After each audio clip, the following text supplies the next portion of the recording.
Puji Tuhan, Shalom, selamat siang. Bapak Ibu Saudara yang kasih Tuhan, ada sukacita siang hari ini, amin. Saya percaya kita semuanya merasakan hadirat Tuhan, amin. 2-3 orang berkumpul dalam nama Tuhan, maka dia hadir di tengah-tengah kita. Ketika Tuhan hadir, Bapak Saudara kita percaya sesuatu yang luar biasa pasti terjadi, amin. Nah, Bapak Saudara, siang hari ini saya bersyukur kepada Tuhan atas anugerah Tuhan. Saya melayani penyampaian firman Tuhan, biar apa yang saya sampaikan ini bisa memberkati kita. Kita belajar semakin mengerti kehendak Tuhan dalam hidup kita. Terima kasih juga untuk Ibu Gembala yang mempercayakan saya untuk menyampaikan firman Tuhan. Bapak Ibu siap? Bisa lihat kiri kanan yang katakan, Tuhan mengasihi kamu. Oke. Bapak Ibu, hari ini kita merenungkan firman Tuhan yang saya beri judul doa Yabes. Mari kita buka di dalam 1 Tawarik pasal 4 ayat 9 sampai 10. 1 Tawarik 4 ayat 9 sampai 10. Demikian firman Tuhan, Yabes lebih dimuliakan daripada saudara-saudaranya. Nama Yabes itu diberi ibunya kepadanya sebab katanya, aku telah melahirkan dia dengan kesakitan. Ayat 10. Yabes berseru kepada Allah Israel katanya, kiranya engkau memberkati aku berlimpah-limpah dan memperluas daerahku. Dan kiranya tanganmu menyertai aku dan melindungi aku daripada malapetaka. Sehingga kesakitan tidak menimpa aku. Dan Allah mengabulkan permintaannya itu. Yang percaya katakan amin. Bapak Ibu yang berbahagia yang diberkati adalah kita yang mendengarkan firman Tuhan, memelihara dalam hati dan melakukan dalam hidupnya. Kita semua tentu sangat mengenal doa Yabes, saudara. Bahkan beberapa tahun lalu sebuah lagu yang berjudul doa Yabes menjadi viral gitu ya. Dan menjadi lagu favorit di berbagai gereja, mungkin termasuk gereja kita. Tidak jarang gereja-gereja ketika melakukan ibadah menyanyikan lagu doa Yabes. Ada orang berpendapat begini Bapak Saudara, bisa diklik slide-nya. Bahwa doa Yabes ini adalah doa yang berlebihan atau egois. Gitu ya. Karena apa? Karena permintaannya kok mintanya berkat, berkat, berkat gitu Bapak Saudara. Jadi orang berkata doa Yabes ini doa yang berlebihan dan egois karena karena terkesan mengandung unsur teologi kemakmuran gitu kan ya. Atau teologi berkat, orang bilang begitu Bapak Saudara. Ada juga yang berkata bahwa doa Yabes ini doa yang duniawi, penuh kedagingan. Wah ini mengerikan Bapak Saudara ya. Tapi tahukah kita, doa Yabes ini tertulis di Alkitab Bapak Saudara. Allah tidak pernah membuang kata-kata, gak pernah menuliskan, ketika dia menginspirasi para penulis untuk menuliskan Alkitab Bapak Saudara, itu bukan Tuhan kurang kerjaan Bapak Saudara. Ada sesuatu yang ingin Tuhan sampaikan, amin. Berbeda dengan kita, ketika saya waktu kuliah S1 Bapak Saudara, ketika menyusun skripsi, sekolah saya itu punya peraturan minimal 90 halaman, Bapak Saudara. S1 minimal 90 halaman, ngomong gitu dosen saya. Saya ketika menulis skripsi, saya bingung ini mau nulis apa gitu ya. Untuk memenuhi jumlahnya, Bapak Saudara. Kadang-kadang saya menulis sesuatu nggak relevan dengan penelitian saya, dengan tulisan saya. Hanya untuk memenuhi jumlah halaman. Tuhan tidak pernah menginspirasi para penulis Alkitab untuk menuliskan sesuatu di dalam firman Tuhan itu hanya untuk memenuhi Alkitab, Bapak Saudara. No. Semuanya itu adalah nafasnya Allah. Dia ingin menyampaikan sesuatu, termasuk doa Yabes. Kalau Tuhan meminta Ezra, menginspirasi Ezra, menuliskan di dalam 1 Tawarik pasal 4 ayat 9 sampai 10 tentang doa Yabes ini. Ada something yang ingin Tuhan ajarkan, Bapak Saudara. Amin. Jadi bukan hanya supaya kitab Tawarik ini terdiri dari sekian pasal, lalu masuk ke dua Tawarik dan sebagainya. Bukan, Bapak Saudara. Nah, kadang-kadang orang-orang itu memang ada yang anti berkat. Padahal kalau belajar Alkitab sungguh-sungguh, apakah Tuhan melarang kita minta berkat dari Tuhan? Tidak, Bapak Saudara. Masalahnya yang salah adalah kita minta berkat itu untuk memuaskan hawa nafsu kita. Itu salah. Ketika kita berdoa minta berkat untuk memberkati orang, itulah yang menjadi kehendak Tuhan. Kadang-kadang kan orang anti berkat gitu ya. Padahal kalau kita tanya, dia pengen berkat juga gitu kan ya. Tapi ngomongnya apa? Memang salah ketika kita hidup ini melulu minta berkat-berkat itu untuk kepuasan diri kita, ketamakan kita. Itu salah Bapak Saudara. Tapi Tuhan gak pernah larang loh. Kita berdoa minta berkat dari Tuhan. Ya atau tidak? Alkitab berkata tadi ayat 10 apa? Allah mengabulkan permintaan. Doa orang benar bila dengan yakin didoakan sangat besar apa? Jadi Bapak Saudara, doa Yabes ini adalah penerapan atau aplikasi dari Yakobus pasal 5 itu Bapak Saudara. Bahwa doa orang yang benar, kalau dengan yakin didoakan sangat besar apa? Kuasanya. Bagi saya Bapak Saudara, doa Yabes ini adalah doa yang sangat sederhana. Mengapa? Karena Yabes itu bukan nabi, bukan raja, bukan imam. Dia hanyalah seorang keturunan dari Yehuda yang biasa Bapak Saudara. Pekerjaannya petani. Di bidang agraris Bapak Saudara. Bukan orang yang hebat. Sederhana, tapi doanya sederhana. Di dalam doa Yabes yang sederhana ini ada sesuatu yang luar biasa, imannya. Bapak Saudara, kiranya Allah memberkati aku. Nah ini imannya kepada Allah Israel. Karena dia garis keturunan Yehuda, dia pasti sering mendengar perbuatan Allah Israel yang luar biasa dan heran ajaib. Amin. Dia berdoa kepada pribadi yang benar. Kepada siapa? Allah Israel. Allah Israel. Ini yang diajarkan kepada kita semua. Seringkali kita, Bapak Saudara, merasa aku ini bukan keturunan pendeta. Aku ini bukan hamba Tuhan. Aku ini nggak ada siapa-siapanya. Aku ini orang yang biasa. Doaku ini nggak mujarab gitu kan ya.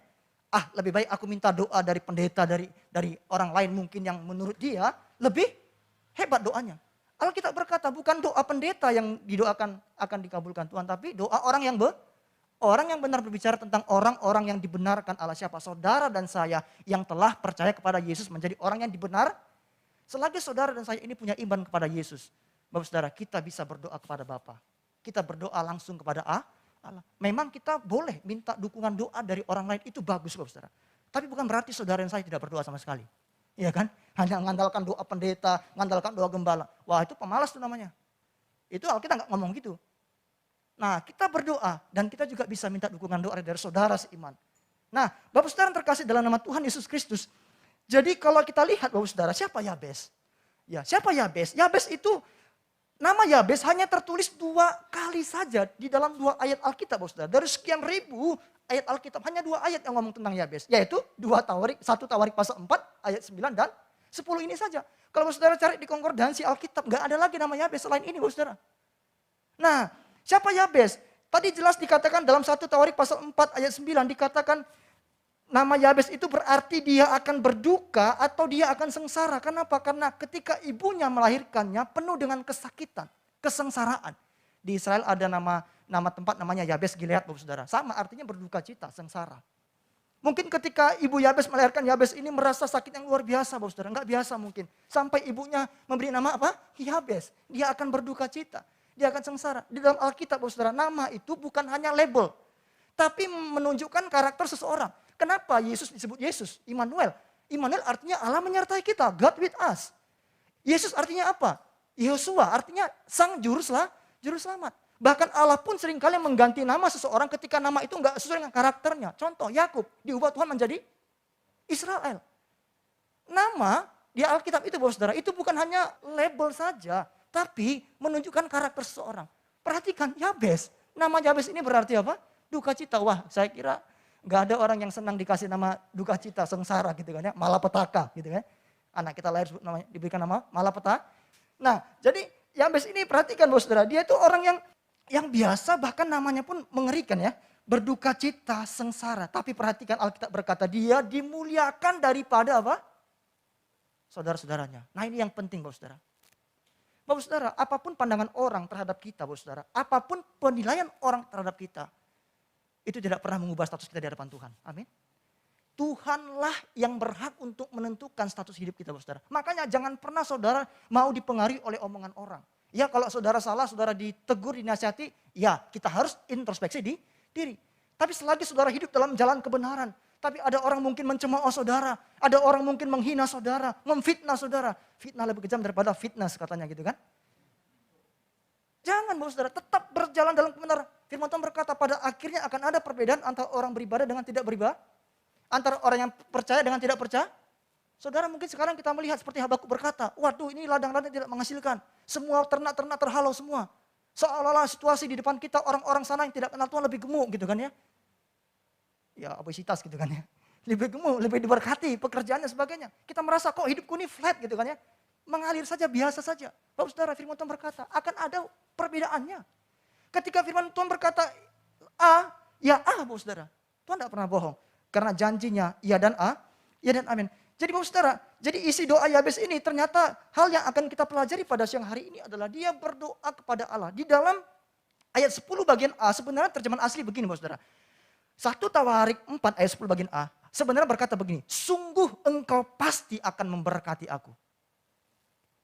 Jadi bukan hanya sekedar kiranya, moga-moga. Di dalam Tuhan tidak ada semoga-semoga. Semuanya pasti. Jadi sebenarnya terjemahan aslinya Bapak Saudara itu berkata sungguh engkau pasti akan memberkati aku. Dia tahu siapa Allah yang dia sembah. Allah pencipta langit dan bumi. Tidak ada satu kuasa pun yang mengalahkannya. Bapak saudara, ini penting. Saudara selama ini berdoa kepada Tuhan, tapi apakah saudara juga mengandalkan kuasa lain? Apakah saudara juga mengandalkan pihak-pihak lain yang saudara anggap lebih hebat daripada saudara mungkin? Saudara salah. Yabes ini dia hanya berharap kepada Tuhan. Kira aku pasti percaya Tuhan, sungguh Engkau pasti akan memberkati aku. Nah, apa yang diminta oleh Yabes, dan saya harap kita pun berdoa seperti ini, saudara. Penuh dengan iman kepada Tuhan. Yang pertama yang diminta Yabes adalah pemeliharaan Tuhan. Pemeliharaan Tuhan. Dikatakan begini, dan memperluas daerahku. Memperluas daerah, mungkin orang ketika baca secara literal berkata, kok Yabes ini kok pengennya menguasai banyak wilayah gitu kan ya. Kok dia pengen jadi penguasa? Bukan saudara. Kenapa? Latar belakangnya Yabes itu bekerja di sektor agraris, petani dan peternak. Berbicara tentang memperluas daerah berarti memberkati pekerjaannya. Minta pemeliharaan Tuhan dalam hidupnya. Jadi bukan dia ini ingin menjadi penguasa, raja, bukan. Dia berkata, Tuhan pelihara aku. Karena pekerjaannya petani, dia minta Tuhan memperluas daerahnya. Supaya Tuhan memberkati pekerjaan. Lewat pekerjaannya, maka Tuhan memelihara hidupnya. Bapak saudara, ini penting. Ada banyak orang tidak mau bekerja, tapi minta berkat Tuhan. 1 Tesalonika berkata, yang tidak bekerja nggak boleh makan. Saudara jangan menjadi orang Kristen yang nggak mengerti kebenaran. Ya kan, malas bekerja, berdoa, berpuasa. Tuhan bilang, aduh kasihan sekali kamu ya. Kau menyiksa dirimu sendiri gitu ya. Apa yang kau minta? Kadang-kadang juga bukan nggak mendapatkan apa yang diminta, bahkan merepotkan keluarga, ya kan, merepotkan orang lain menjadi batu sandungan. Bukan begitu, saudara. Lakukan bagian kita. Tuhan akan lakukan bagian Tuhan. Yang nggak mungkin bagi kita, sangat mungkin bagi Tuhan, saudara. Nah, oleh sebab itu, Bapak saudara, mari pemeliharaan Tuhan tidak pernah dipengaruhi oleh keadaan kita. Apapun pekerjaan saudara, Tuhan bisa memberkati saudara lewat pekerjaan saudara. Nggak mesti kita semua minta, Tuhan aku pengen menjadi bos. Kalau semua bos, siapa karyawan? Gitu kan ya. Tuhan aku ingin pendeta, pengkhotbah. Kalau semua pengkhotbah, siapa yang duduk di depan ini mendengarkan? Nah, Bapak saudara, jadi apapun yang Tuhan percayakan pada kita saat ini, Bapak saudara, itu bisa Tuhan pakai untuk memelihara hidup kita. Memberkati setiap kita, amin Bapak saudara. Oleh sebab itu Bapak saudara, mari ketika saudara mungkin melakukan pekerjaan segala sesuatu, Tuhan berkata, Tuhan berkati pekerjaanku. Berkati apa yang aku lakukan. Tuhan membuat semuanya berhasil.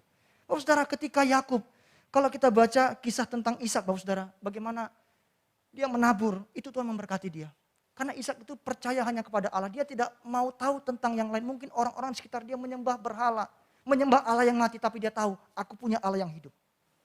Nah, oleh sebab itu Bapak saudara terkasih dalam nama Tuhan Yesus Kristus. Percaya bahwa Tuhan pasti menjamin kehidupan kita. Amin. Matius 6 ayat 31-32 berkata apa? Kalau kita khawatir tentang apa yang kita butuhkan, Tuhan berkata itu sebenarnya dilakukan oleh bangsa-bangsa yang tidak mengenal Allah. Tidak demikian dengan kita orang yang mengenal Allah.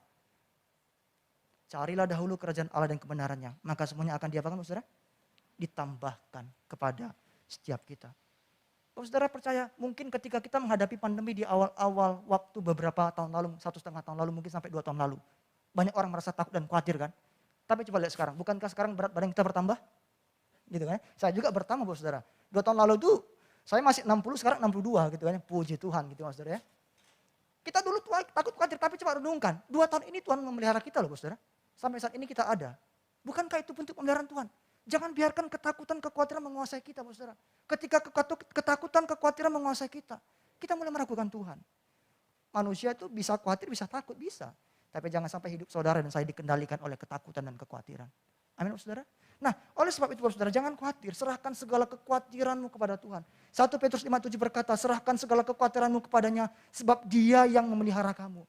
Hanya Tuhan yang sanggup memelihara kita. Apapun situasi sekeliling kita, saudara. Meskipun tidak memungkinkan. Orang-orang mungkin sekitar kita mungkin merasa tidak diberkati. Tapi kita anak-anak Tuhan akan diberkati oleh Tuhan. Amin, saudara. Tetap andalkan Tuhan. Tetap bergantung kepada Tuhan. Minta Tuhan pelihara hidup kita semua. Berkati apa yang kita lakukan. Yang kedua, apa yang diminta oleh Yabes? Penyertaan Tuhan, saudara. Itu jelas dikatakan begini. Dan kiranya tanganmu menyertai aku, saudara. Yabes percaya bahwa hanya tangan Tuhan yang bisa menyertai hidupnya dengan sempurna. Penyertaan Tuhan berbicara juga tentang perkenanan Tuhan atas seluruh hidup Yabes. Dia minta Tuhan semoga Tuhan menyertai aku dan berkenan akan apa yang aku lakukan. Ini penting Bapak Saudara. Kita harus minta Tuhan engkau menyertai aku supaya lewat penyertaan Tuhan langkah kita ini gak salah Bapak Saudara.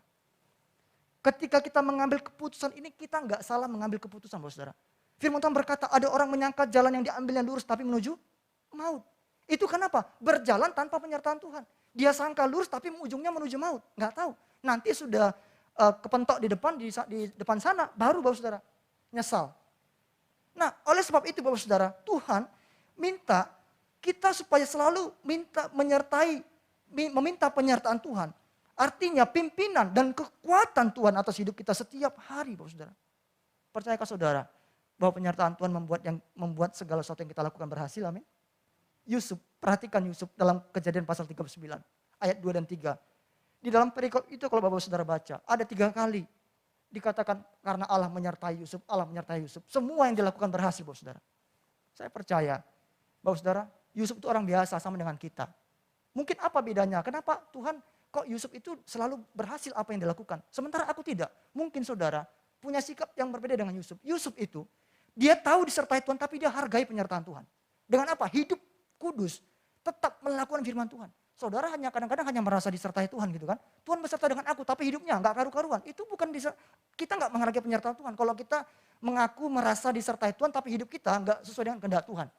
Kalau kita sadar Tuhan menyertai kita, berarti kita tahu apapun yang kita lakukan, tingkah laku kita, pikiran kita, Tuhan lihat kan? Kalau kita tahu Tuhan lihat apa yang kita lakukan, maukah kita berbuat sesuatu yang mendukakan hati Tuhan? Kan tidak. Makanya ada orang berkata begini, kalau pencuri itu kan lihat kiri kanan gak ada orang, coba lihat ke atas, mungkin dia ingat, oh ada Tuhan di atas, gak jadi mencuri gitu kan ya. Nah ada orang bilang begitu kan, kalau pencuri lihat kiri kanan mungkin dia tetap mencuri, tapi kalau dia sempat noleh ke atas, dia mungkin ingat ada Tuhan gitu kan. Apalagi dia mungkin pernah jadi orang Kristen, pernah ke gereja gitu kan. Nah Bapak Saudara, oleh sebab itu, mari percayalah bahwa penyertaan Tuhan sempurna. Amin Bapak Saudara. Orang-orang sekitar kita itu datang dan pergi begitu saja. Ya kan? Bisa mengecewakan kita. Tapi Tuhan tidak pernah Bapak Saudara. Amin. Walaupun kita mungkin gak setia kepada Tuhan. Tapi dia tetap setia kok. Dia nunggu kapan kita balik. Tuhan tuh gak pernah perhitungkan Bapak Saudara seberapa besar dosa saudara. Ketika saudara mau ngaku datang balik kepada dia. Tuhan tuh buka tangan, memeluk kita. Dia mau meluk kita. Cuma kapan sih anakku ini mau datang balik? Itu yang Tuhan tunggu Bapak Saudara. Mari kita mau datang pada dia dan tetap mengandalkan dia. Jangan pernah mengandalkan manusia. Minta Tuhan menyertai setiap kita. Bapak Saudara, ketika saya setiap pagi berdoa saya berkata begini, Tuhan biar apapun aku lakukan hari ini berhasil oleh penyertaan-Mu. Ini penting Bapak Saudara. Ketika saudara mungkin doa pagi bersama-sama di gereja ini. Mari berkata Tuhan hari ini aku mau melangkah dalam penyertaan Tuhan. Aku dapat melewati semuanya bersama dengan Tuhan. Amin Saudara. Nah itu yang harus kita lakukan seperti yang dilakukan oleh Yabes. Dia selalu minta penyertaan Tuhan. Yang ketiga yang terakhir Bapak Saudara. Ini poin yang sangat menyenangkan bagi kita semua. Karena poin terakhir Bapak Saudara ya. Tadi saya mau khotbah 2 jam tapi saya lihat Bapak Saudara ini sedang puasa. Kita sedang puasa. Puasa gak boleh menyiksa diri gitu ya. Oke Bapak Saudara. Yang ketiga apa yang diminta Yabes? Perlindungan Tuhan Bapak Saudara. Dia katakan begini, dan melindungi aku daripada malapetaka, sehingga kesakitan tidak menimpa aku. Dia berdoa supaya Allah menjadi pembelanya dari malapetaka. Melindungi dia dari segala mara bahaya. Ingat, perlindungan Tuhan, Bapak Saudara, itu mematahkan semua kutuk yang mungkin pernah diberikan kepada kita. Seperti Yabes, ibunya itu seolah mengutuk dia kan. Masa dikasih nama, dia akan berduka cita, dia akan sengsara. Itu semacam kutuk mungkin bagi Yabes kan. Tapi dia bilang enggak. Ketika Tuhan melindungi aku, kutuk apapun yang niat-niat jahat yang akan orang lemparkan kepada hidupku, akan Tuhan patahkan. Karena Tuhan melindungi. Bapak Saudara yang terkasih, ingatlah hanya Tuhan yang dapat melindungi kita. Mazmur pasal 17 ayat 8 berkata demikian, peliharalah aku seperti biji mata, sembunyikanlah aku dalam naungan sayapmu. Pemazmur berkata, peliharalah aku seperti biji mata. Bapak Saudara, mungkin salah satu bagian dari tubuh kita yang kita lindungi mata kita kan. Ketika ada sedikit benda asing yang menghampiri mata kita akan refleks menutup mata kan Bapak Saudara. Kita akan menghindar Bapak Saudara. Mata ini sangat penting, kita pelihara, kita jaga. Alkitab berkata, kita ini seperti biji mata Tuhan Bapak Saudara. Bayangkan, seperti kita begitu menjaga mata kita, memelihara, melindungi mata kita. Kita pun seperti itu di hadapan Tuhan. Dia menganggap kita berharga. Dia menjaga kita, melindungi kita. Bapak Saudara percaya kepada saya bahwa tidak ada satupun tempat di muka bumi ini yang benar-benar aman melindungi saudara dan saya. Enggak ada. Tempat mungkin pemimpin negara, mungkin orang hebat punya banyak bodyguard, punya banyak penjaga dan pengawal di sekeliling rumahnya. Tapi itu tidak menjadi jaminan bahwa rumah itu tidak akan mengalami malapetaka. Firman Tuhan berkata begini Bapak Saudara, kalau bukan Tuhan yang membangun rumah, membangun kota, sia-sialah para pengawal berjaga. Manusia terbatas Bapak Saudara. Hanya Tuhan yang tidak pernah terbatas. Oleh sebab itu saudara, selama ini saudara minta perlindungan kepada siapa? Kepada Tuhan atau kepada orang lain? Ketika saudara minta perlindungan kepada orang lain, percaya saya, malapetaka akan tetap menghampiri hidup saudara. Oleh sebab itu, sebelum saudara bekerja, minta Tuhan lindungi aku. Sebelum saudara berangkat ke sebuah perjalanan kemanapun saudara pergi, berkata Tuhan lindungi aku dalam perjalanan. Sehingga kita dijauhkan dari segala mara bahaya dan malapetaka. Berdoa juga bagi bangsa kita. Supaya Tuhan melindungi bangsa kita. Berdoa bagi kota kita. Supaya Tuhan melindungi kota kita menjauhkan dari niat-niat yang jahat. Dijauhkan dari segala bentuk hal-hal yang jahat yang berusaha untuk menghancurkan kota kita. Menghancurkan bangsa kita, saudara. Sebagai gereja Tuhan, inilah tugas kita, saudara. Bukan hanya kita melulu berdoa melindungi keluarga kita. Melindungi rumah kita. Melindungi apapun, siapapun yang ada di dekat kita. Tapi mari kita juga berdoa bagi kota kita, bagi bangsa kita. Saudara, apa yang kita pelajari hari ini? Jangan takut berdoa kepada Tuhan. Jangan takut minta berkat kepada Tuhan. Sebab Tuhan tidak pernah melarang kita minta berkat dengan dia. Justru salah ketika saudara dan saya itu minta berkat kepada yang lain. Atau apalagi kepada iblis. Dosa. Siapa yang melarang kita berdoa kepada Tuhan? Gak ada, saudara. Perhatikan Matius pasal 7 ayat 7 dikatakan. Kalau kita meminta akan diberikan. Mencari akan mendapat. Mengetok pintu akan dibuka. Itu bicara tentang apa? Memang itu bukan bicara tentang semua apa yang kita inginkan. Tapi apa yang kita butuhkan. Bukankah ketika kita minta bagi Tuhan berikanlah kami pada hari ini makanan kami secukupnya. Bukankah itu berkat? Iya kan? Itu berkat Bapak Saudara. Jadi dalam Yohanes pasal 6 ayat 7 berkata. Kalau kita tinggal di dalam Tuhan dan firman-Nya tinggal dalam kita. Mintalah apa saja. Maka kita akan mendapatkannya. Dan terakhir Bapak Saudara. Di dalam 1 Petrus pasal 3 9b berkata begini. Tetapi sebaliknya hendaklah kamu memberkati. Karena untuk itulah kamu dipanggil untuk memperoleh berkat. Saudara minta berkat kepada Tuhan. Supaya apa tujuannya? Bukan untuk memuaskan keinginan saudara. Tapi untuk apa? Memberkati orang lah. Diberkati untuk menjadi berkat bagi orang lain. Ketika saudara diberkati Tuhan. Maka Tuhan berkata begini kan. Berikanlah kami pada hari ini makanan kami yang secukupnya saudara. Seberapa cukup bagi kita? Kalau kita punya lebih saudara. Kita bisa bagikan kepada orang lain yang membutuhkan. Itulah ciri-ciri anggota kerajaan Allah. Memperhatikan orang lain menjadi berkat. Ketika dia menjadi berkat, firman Tuhan berkata, lebih berharga, lebih bersuka cita, memberi daripada menerima. Coba saudara praktekkan. Saudara pasti bersuka cita. Kadang-kadang kalau kita menerima sesuatu dari orang, kita merasa, aduh gak enak nih, kapan mau mengembalikannya ya? Tunggulah dia ulang tahun deh, aku kasih ini aja deh. Kita jadi merasa terhutang gitu kan. Kita dikasih, dia mungkin tulus, tapi kita merasa gak enak kadang saudara. Nah itu gak enaknya kalau menerima. Ya kan, kadang-kadang sungkan gitu kan saudara. Coba saudara memberi dengan tulus, waduh rasanya tuh, aduh thanks Lord gitu ya. Aku sudah melakukan firman Tuhan memberi dengan sukacita. Dan percaya Tuhan tidak pernah berutang. Tuhan tidak pernah tutup mata saudara. Amin. Yang kita lakukan dalam Tuhan tidak pernah sia-sia. Sekali lagi saya katakan doa orang benar bila dengan yakin didoakan. Sangat besar kuasanya. Berdoalah, mintalah pemeliharaan Tuhan memberkati pekerjaan saudara. Mintalah penyertaan Tuhan. Tuhan melindungi saudara, menyertai saudara dalam segala sesuatu yang saudara lakukan. Terakhir, mintalah perlindungan Tuhan. Sebab kita hanya aman di dalam tangan Tuhan. Semoga apa yang saya sampaikan ini memberkati, menguatkan kita semua. Amin firman Tuhan. Tuhan memberkati kita. Mari saudara kita satukan hati kita. Kita bangkit berdiri bersama-sama. Kita bisa menyanyikan sebuah lagu. Terima kasih Tuhan, kami bersyukur. Tuhan hadir di tengah-tengah setiap kami pada siang hari ini. Kami boleh merenungkan kembali tentang doa Yabes. Doa yang penuh iman kepada Tuhan. Ketika doa kami berkenan kepada Tuhan, maka Tuhan pasti mengabulkannya. Ajari kami berdoa, supaya kami berdoa dengan iman, percaya kepada Tuhan. Ajari kami supaya kami hanya berharap kepada Tuhan. Kami tidak meminta kepada pihak yang lain, kepada kuasa yang lain. Tuhan kami mau bergantung hanya kepada Engkau. Biar firman-Mu yang kami dengarkan pada siang hari ini termeterai di hati setiap kami. Ampuni kelemahan kami Tuhan. Yes Lord. Terima kasih Tuhan. Mari katakan sama-sama. Kiranya dengan iman katakan Engkau memberkati aku berlimpah-limpah dan memperluas pelihara setiap kami daerahku. Tolong Allah kami dan kiranya tangan-Mu menyertai aku dan melindungi aku daripada malapetaka,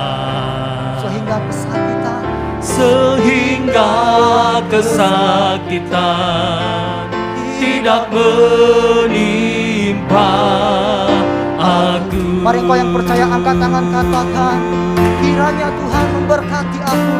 Kiranya Tuhan, ini doa kami, ini iman kami. Engkau memberkati aku berlimpah-limpah dan memperluas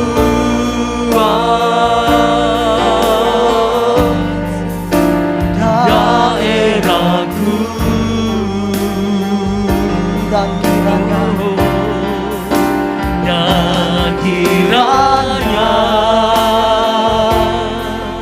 tanganmu menyertai aku dan melindungi aku.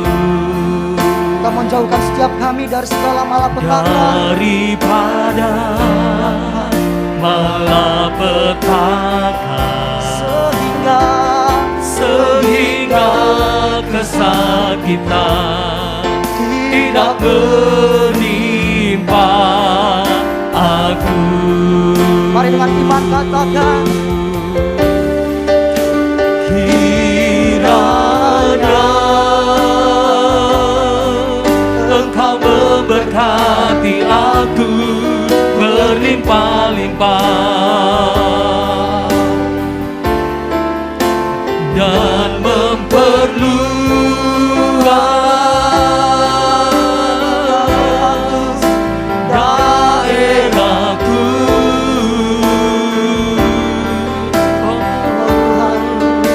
dan kiranya tanganmu menyertai aku dan melindungi aku daripada segala malapetaka, sehingga kesakitan tidak menimpa aku. Kesakitan tidak menimpa aku, sehingga kesakitan tidak menimpa saudara bagi Tuhan. Haleluya. aku. Terima kasih Tuhan. Apapun yang kami alami, apapun yang kami hadapi dalam hidup kami, Tuhan, kami tidak takut karena Tuhan menyertai setiap kami. Kami orang-orang yang telah dibenarkan Tuhan, telah diangkat menjadi anak Tuhan. Kami sungguh berharga di mata-Mu Tuhan. Hamba berdoa bagi setiap kami yang hadir pada siang hari ini Tuhan. Engkau yang tahu isi hati kami, kerinduan kami. Tuhan yang sanggup dan Tuhan yang mau menolong setiap kami. Tuhan tolong kami. Ajar kami selalu berharap hanya kepada Tuhan, mengandalkan Tuhan dalam hidup kami. Tuhan, sehingga kami tetap setia kepada Engkau. Engkau boleh memuji setiap kami. Syabaslah hai anakku yang setia. Terima kasih Tuhan, biar kami tetap beriman berharap pada Tuhan. Mungkin situasi, kondisi, prediksi di depan kami membuat kami takut. Tapi kami percaya Tuhan, Engkau memelihara kami, Engkau menyertai kami, dan Engkau melindungi setiap kami. Supaya hidup kami menjadi berkat bagi banyak orang. Terima kasih Bapa, meteraikan firman Tuhan telah kami terima. Ampuni segala kelemahan kami, ampuni segala dosa kami, layakkan setiap kami Tuhan. Di dalam nama Tuhan Yesus Kristus. Bapak Ibu yang berkati Tuhan, mari sama-sama dengan iman katakan amin. Tuhan memberkati kita, saya kembalikan. Silakan duduk Bapak Ibu Saudaraku yang diberkati Tuhan. Bapak Ibu Saudara diberkati melalui firman Tuhan, amin. Haleluya.